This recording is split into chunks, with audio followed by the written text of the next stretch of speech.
Yan. So, hello mga kabosing. Welcome back to my vlog. So, for today's video nga mga kabosing, ang ating ngayong pag-uusapan ay ang kay Brandon Espiritu nga mga kabosing, na kung saan yung kanyang account ay na-deactivate na nga mga kabosing, kasi batay sa mga source ito sa mga kumakalat na video ay na-deactivate na nga yung kanyang IG account at syempre yung kanyang Facebook page account, na kung saan nagda-down talaga yung kanyang mga followers na naging 200 na naging 190 plus na nga mga kabosing. So malata na ba mga kabosing, no? Kung magtuloy-tuloy pa nga yan mga kabosing, sa alam mo naman mga kabosing, yung mga Pinoy todo galing talaga sa kanyang ginawa ni Brandon Espiritu sa mga hafiz na yan mga kabosing. At syempre talaga siguro na-distress talaga itong si Brandon Espiritu sa mga samot-saring komento ng mga netizens sa kanyang IG, sa kanyang Facebook page, na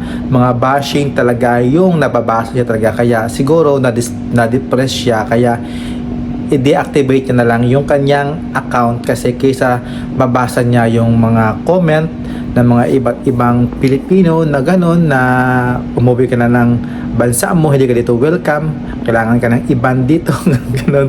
Grabe, no? Pag mga sikat ka talaga, no, na mga like sa mga pageantry, sa mga vloggers talaga, tapos kunti mo lang talaga na kembot na yun, or kunti mo lang na message, o kunti mo lang na videos, mababash ka talaga ng mga netizens mga kabosing, like kay Brandon Espiritu, na puro bash siya kaya simula pa kahapon hanggang ngayon.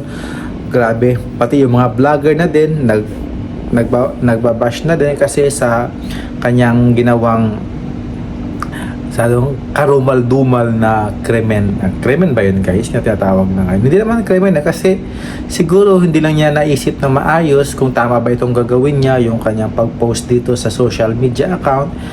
Kaya ganon ay wala tayong magagawa yan, kasi nagawa na ni Brandon Espiritu yung kanyang ginawa. Nagsorry naman siya, kaya lang kasi hindi talaga matanggap ng mga netizens yung kanyang apology, kasi hindi daw bukal sa kalooban. I don't know kung nagsabi naman siya ng totoo about sa apology, kaya sana i-accept na lang at sana wag na masyadong mag-bash. Kaya ngayon si Brandon Espiritu na siguro guys is parang na-depressed na sa mga samot-saring komento ng mga netizens sa social media, including sa IG, sa Facebook page niya mga kabosing. Kaya ngayon na-deactivate na talaga. Kaya nagulat ako mga kabosing, paggising ko, kaya deactivate na yung kanya account. Sinearch ko talaga yung sa Facebook page niya, kasi nakapalo pa ako, saka sa Instagram niya. So ngayon wala na, totally wala na talaga yung kanyang IG account ang Facebook page account niya. So yung huli yata yun, nagbigay yata ng 5 stars sa kanyang restaurant, si Kurt Bondat niya. So sana si Kurt Bondat ay hindi napasali doon, kasi alam naman natin si Kurt Bondat parang may pagkamahangin din minsan, kaya ganun. Kaya sana kung ano man si Kurt Bondat, wag nang makisawsaw, baka siya pa ang next na after kay Brandon Espiritu. Kaya behave lang muna si Kurt Bondat. Alam mo naman di ba yung pinayata yung nanay ni Kurt Bondat? Kaya yan, alam ko naman na napagsabihan na siya ng kanyang nanay na huwag kang kuhan sa mga social media account, be nice na lang sa mga followers mo, at syempre huwag kang mag-post ng mga hindi maganda.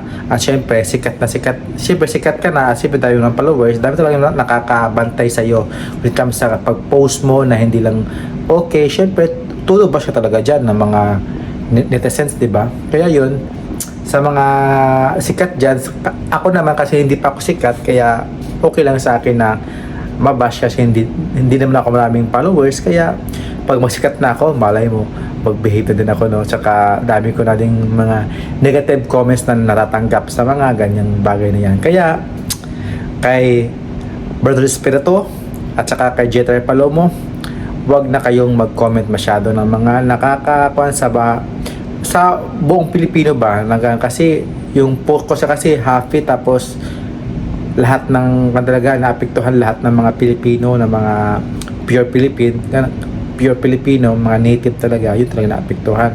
Kaya todo bash talaga itong si Brandon Espiritu. Kaya Sa mga kwan dyan, hindi pa sikat, tsaka sikat na, please think before you click. Sabi nga ni Pia Wurzbach. Kaya, bye-bye and have a nice day po. God bless.